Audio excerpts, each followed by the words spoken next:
भक्त कहते हैं भोले बाबा 1 रुपया भी नहीं लेते थे। फिर कैसे पश्चिमी उत्तर प्रदेश समेत देश के कई राज्यों में बाबा का आलीशान आश्रम खड़ा हो गया। आज हर कोई जानना चाहता है कि बाबा का साम्राज्य कितना बड़ा है।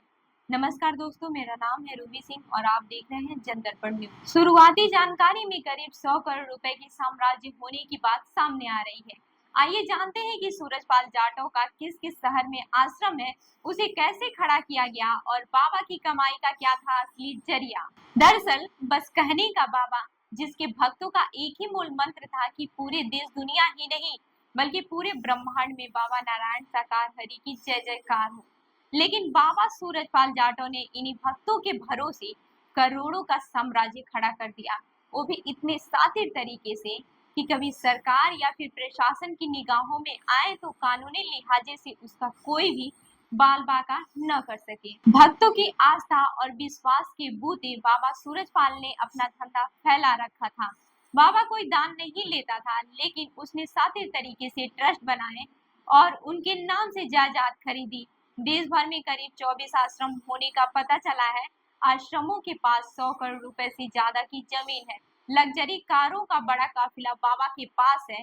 काफिले में 25 से 30 गाड़ियां हर वक्त साथ होती हैं। बाबा खुद फॉर्च्यूनर से चलते हैं। खुद के नाम की संपत्ति नहीं खरीदकर स्थानीय ट्रस्टी लोगों को ट्रस्ट बनाया।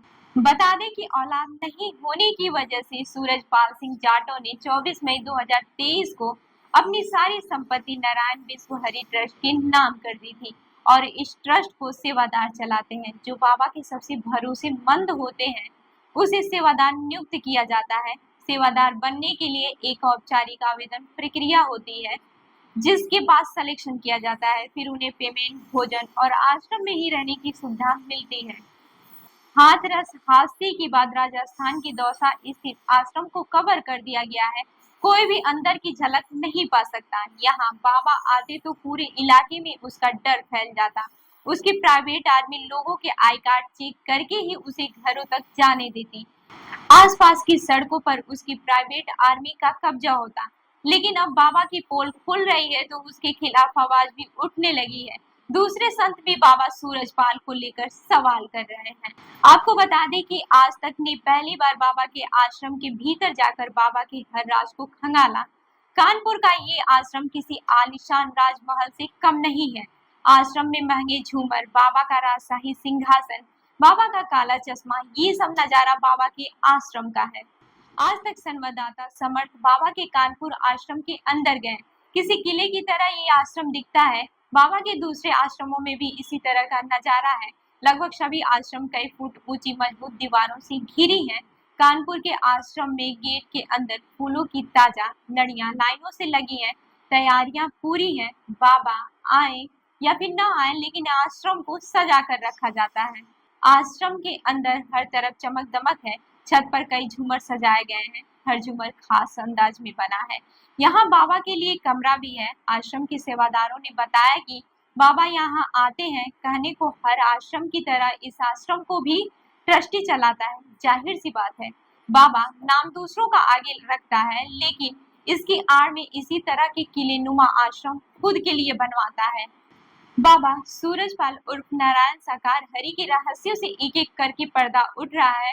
और इसमें सबसे दिलचस्प बात यह है कि वह पिंक आर्मी, जिसमें कम से कम 500 जवान थे, और इसमें सबसे ज्यादा चर्चा ब्लैक कमांडो की होती है, जो उनके एक इशारे पर जान देने को तैयार रहते हैं। आखिर बाबा का सुरक्षा घेरा इतना सख्त क्यों, इतनी रहस्यमयी क्यों?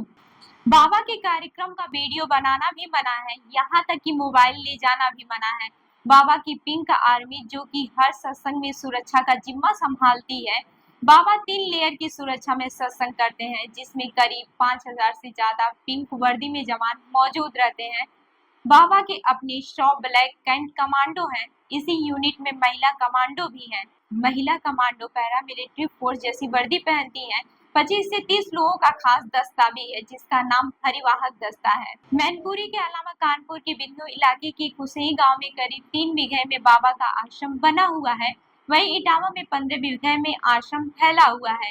सराय भूपत के कटे खेड़ा गांव में बाबा का आश्रम है। नोएडा के सेक्टर 87 इलाहाबाद गांव में बाबा का आलीशान आश्रम है। कासगंज के बहादुर नगर स्थित पटियाला गांव में भी बाबा का भव्य आश्रम है। इसी गांव में बाबा का जन्म हुआ था। यहीं से बाबा के साम्राज्य की शुरुआत हुई थी। भक्तों के अनुसार जब बाबा भोले अपने अनुयायियों को प्रवचन देते हैं तो उनकी बगल वाली कुर्सी पर उनकी मामी बैठी होती हैं। हालांकि उनकी मामी कभी प्रवचन नहीं करती हैं। फिलहाल उनके भक्त उत्तर प्रदेश के अलावा उत्तराखंड, हरियाणा, राजस्थान और दिल्ली के अलावा देश के दूसरे हिस्सों में भी मौजूद है, जो सत्संग में आशीर्वाद लेने पहुंचते हैं। तो इस खबर पर क्या है आपकी राय, हमें जरूर बताएं। धन्यवाद।